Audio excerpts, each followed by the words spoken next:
সম্মানিত সদস্যরা আছেন, ওনারা গতকাল থেকেই আমি স্যার বলবো যে আমি নিজেও দেখেছি সম্মানিত এক্সিকিউটিভ ম্যাজিস্ট্রেটরা আছেন, ওনারা ইতিমধ্যে আচরণবিধি ভঙ্গ করার কারণে জরিমানাও করছেন বা অন্যান্য ব্যবস্থাপনা আমরা নিচ্ছি। আমাদের 25 থেকে 27 তারিখ আমাদের সম্ভাব্য তারিখ আছে প্রশিক্ষণের, সেখানেও আমরা কিছু কিছু বিষয় ক্লিয়ার করে দিই অনুযায়ী পরিকল্পনা করার চেষ্টা করব।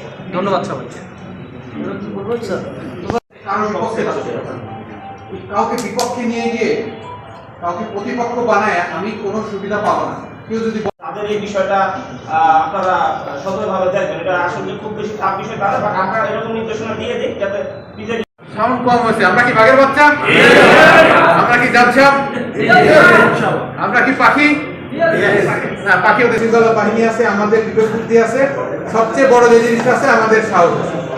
ক্ষেত্রে র্যাব ডিপ্লয়মেন্ট দেওয়া যাবে। তারপরেও প্রতিটা নির্বাচনী এলাকায় যে পরিমাণ র্যাব থাকবে, আমার কাছে ঠিক থাকতে পারেন যে আপনাদেরকে আহত করবে এরকম কোনো ঘটনা ঘটার আগে আমরা সেখানে উপস্থিত হব।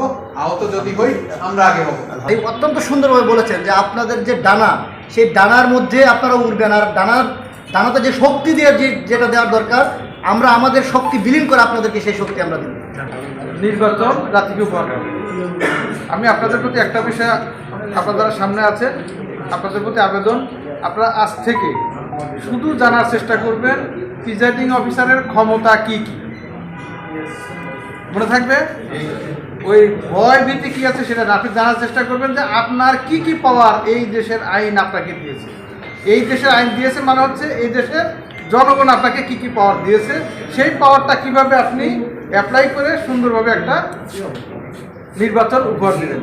তো আমি আর বক্তব্য দিব না। আপনাদের অসংখ্য ধন্যবাদ, আপনারা অনেক সময় দিয়েছেন। আমাদের টিমের যারা সদস্য আছে তারাও আপনাদের কথা শুনেছেন এবং সেই আপনাদের পরামর্শ মোতাবেক আমাদের পরিকল্পনা হবে।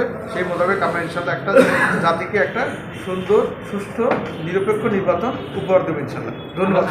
ঘটনা যদি ঘটার পরিস্থিতির সৃষ্টি হয়, আপনারা আমাদেরকে টিম ওখানে পৌঁছাবে, আমরা সেভাবেই সব পরিকল্পনা করতেছি। এবং আপনাদের কাছে বিনীত অনুরোধ থাকবে যে যেহেতু আপনারা এই জাতির একটি ঐতিহাসিক একটি ইতিহাসের আপনারা সাক্ষী হতে যাচ্ছেন, আপনারা কেউ যদি দীপ্ত সাহস নিয়ে আপনারা সেই কাজটা পরিচালনা করবেন। আমাদের আরও দেখা হবে। যে জিনিসটা আমি যে ওনার সাথে বলতেছিলাম বারবার থেকে, সেটা হচ্ছে আপনাদের চোখে মুখে আমি অনেকের ভয় দেখতে পাচ্ছিলাম। আমরা আসলে এটা একটা মস্ত বড় সুযোগ, মানে জাতিকে একটি সুষ্ঠু। ইতিমধ্যে স্বরাষ্ট্র মন্ত্রণালয় থেকে আইনশৃঙ্খলার একটা পরিপত্র জারি করা হয়েছে। সম্মানিত সহকারী আমরা ইতিবাচক থাকবো, আমরা বুকে সাহস নিয়ে যেটা আমাদের দায়িত্ব শুধু সেটুকুই পালন করবো। একজন প্রশ্ন